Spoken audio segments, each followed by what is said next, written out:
Boa tarde, turminha do oitavo ano. Tudo bem com vocês? Espero que esteja, tá? Então, nós estamos iniciando agora a nossa unidade 4, tá? E nessa unidade 4, ela vai ser dividida em duas partes, a parte um e a parte 2. A parte um, nós vamos dar sequência ao segundo reinado e vamos ver basicamente a parte final do segundo reinado. Nós vamos ver que o segundo reinado, ou basicamente o reinado de Dom Pedro II, ele vai ter uma série de mudanças que vão acabar mostrando que realmente monarquia na América não combina. Por quê? Olha só, no século XIX, a Revolução Industrial sacudiu e modernizou totalmente a Europa. Então, novas modernidades. O Brasil não podia ficar atrás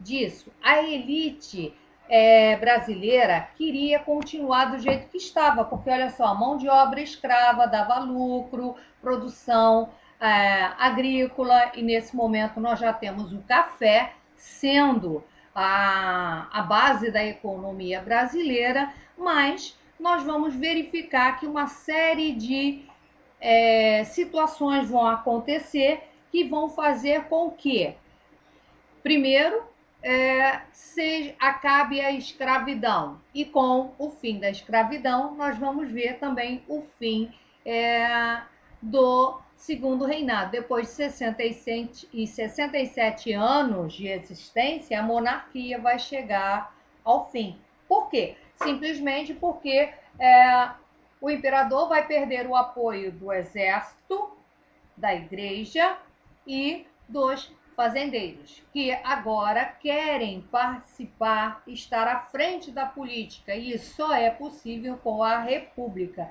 Então começa o movimento republicano que veremos mais à frente.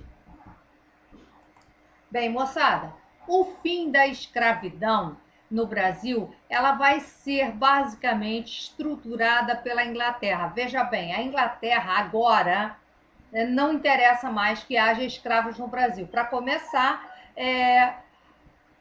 a Inglaterra está dominando a África. É um processo que nós vamos estudar no próximo ano, que vai ser a partilha da África. Então, a Inglaterra já está dominando a África e interessa a ela que a população negra permaneça no continente, porque senão quem é que vai trabalhar?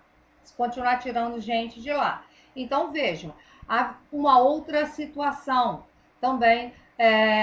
A população inglesa agora já acha que escravizar não é a melhor solução. Necessita basicamente de consumidores. Escravo não consome nada, tá, gente? Não tem salário. Então, é uma situação que exige que a maior parte das pessoas recebam um salário para poder consumir o quê? Produtos ingleses. Então, nós vamos verificar que com a Revolução Industrial, a Inglaterra vai precisar que os recursos que antes vão ser aplicados no escravo, que é uma vez só, seja aplicado diariamente nos produtos ingleses. Então, vai começar a incentivar a troca dessa atividade econômica, tá?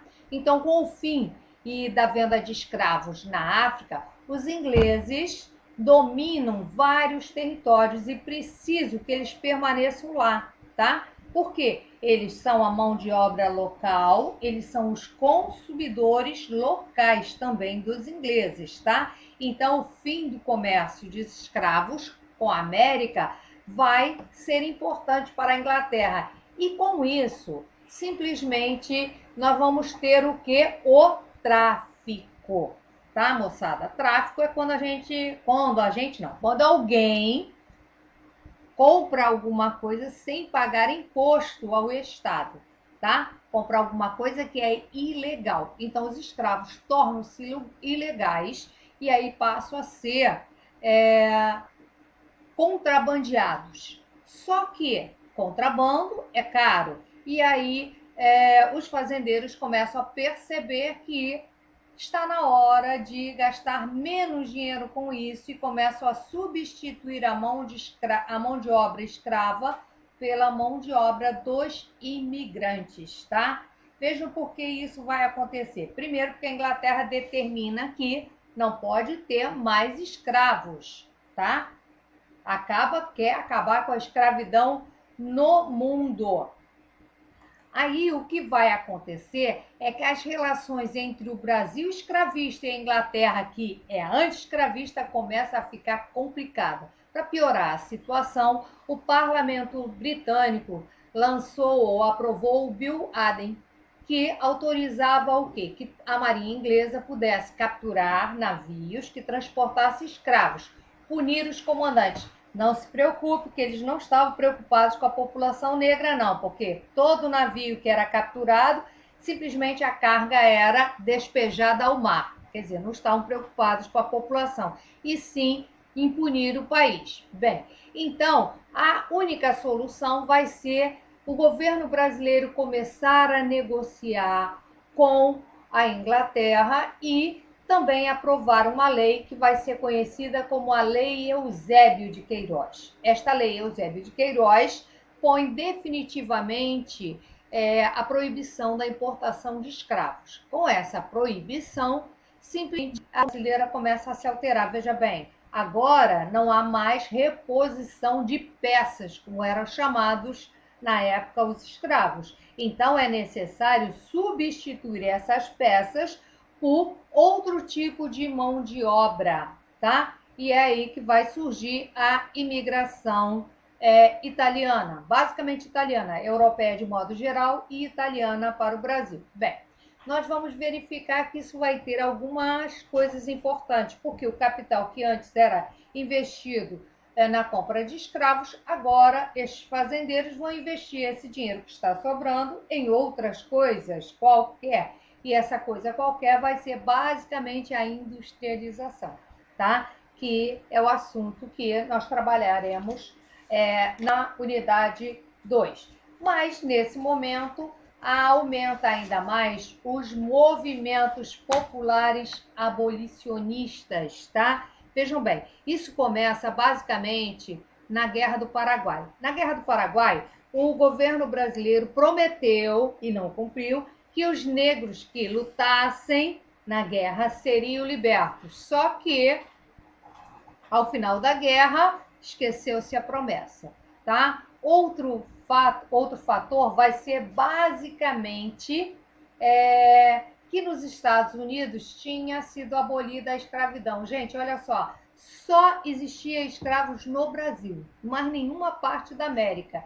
E aí estava muito ruim na fita. Então começam as pressões dos militares que deixam de apoiar a escravidão, que eram eles que eram obrigados a capturar escravos, combater rebeliões, a atacar quilombos. Eles resolvem não fazer mais isso e isso vai fazer com que a escravidão comece, a abolição da escravidão comece a ganhar mais força. E aí nós vamos ter as campanhas abolicionistas. A primeira lei vai ser a lei do ventre livre, que declara o seguinte: a partir daquele momento serão livres todos os filhos de escravos, ou melhor, de escravas nascidos no Brasil a partir daquela data.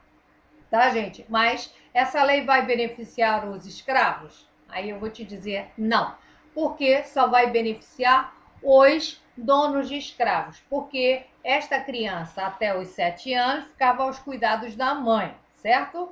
Depois dos 7 anos, até os 18, ficava trabalhando para o dono da sua mãe para pagar o custo que teve na primeira infância. Só depois é que ele seria livre. Vejo que não se beneficiou em coisa nenhuma. A segunda lei vai ser a lei do sexagenário, que declara livre os escravos maiores de 65 anos. Vai beneficiar os escravos? Eu digo não. Por quê? A grande maioria dos escravos não chegava nem aos 50, quanto mais aos 65. E os que chegavam a essa idade estavam tão quebrados, que precisavam de ter um local que os pudesse deixar para morrer em paz. E Com essa lei, simplesmente os senhores não tinham mais a obrigação de manter aquela população num canto da fazenda, veja que não beneficiou em coisa nenhuma. A outra lei vai ser a definitiva, a Lei Áurea, assinada pela princesa Isabel a 13 de maio de 1888. Aí eu pergunto, vai beneficiar os escravos? Sim e não. Sim, porque acabou com a escravidão no Brasil. Não porque simplesmente como não foram tomadas medidas anteriores a isso, esta população negra vai continuar à deriva, porque agora não são mais escravos, mas também não tem o que fazer da vida, não tem um centavo no bolso, não sabe o que fazer de nada, e são simplesmente deixam as fazendas e vão migrar para as áreas urbanas. Fazer o quê? Tentar sobreviver. Aí a coisa vai ficar ruim, porque essa população vai ter que se alimentar, que se abrigar, e aí começam os problemas sociais. Vejam que o fim da escravidão, da maneira que foi feita, não promoveu a integração social desejada pelos abolicionistas. Muito pelo contrário, estimulou o preconceito racial e as práticas discriminatórias, porque esta população vai ser literalmente jogada para baixo do tapete, tá? Então, muita coisa deixou de ser realizada segundo as ideias dos abolicionistas. Do jeito que foi, não deu muito certo. Outro assunto, mulheres e indígenas durante o século XIX. Então, nós vamos verificar que os indígenas passam a ser valorizados, porque era necessário criar uma cultura nacional. Qual é a cara do brasileiro? É negro? Aí, segundo as tradições europeias, não, né? Porque o bonito, o belo, o perfeito era o europeu. E o povo brasileiro era mulato ou negro, então não era a cara do brasileiro. E aí, alguns intelectuais da época começam a estimular o quê? O índio, como sendo o autêntico brasileiro. Então, começa a ser valorizado na cultura essa história toda, mas não saiu do papel, tá? Bem, outro assunto que nós vamos verificar é a condição das mulheres. Vejam bem, a condição das mulheres brancas de origem colonial, tá? Não vai mudar coisa nenhuma. Não tinha direito a muita coisa, continuo sendo quase que uma propriedade dos homens, do pai e do marido, trancadas dentro de casa. Elas não podiam fazer nada, não tinham direito a estudar, elas só tinham que aprender os afazeres domésticos e tudo bem, era só isso. Já as mulheres de origem europeia, aquelas imigrantes, essas sim, essas vão meter a cara na vida, vão ser as operárias, as que vão trabalhar no comércio, as que vão trabalhar junto com os homens na agricultura, são aquelas mulheres mais dinâmicas. E as mulheres negras, escravizadas ou não, qual é a situação delas? Gente, não tem direito a nada, tá? Elas continuam sendo colocadas de lado, tá? Sem direito a coisa nenhuma. Bem, moçada, terminamos esta unidade, esta parte, a parte 1, tá? Faça os exercícios da página 467, prestem bastante atenção, estudem, que nós vamos ter uma prova bimestral, tá? Beijos, até a próxima videoaula.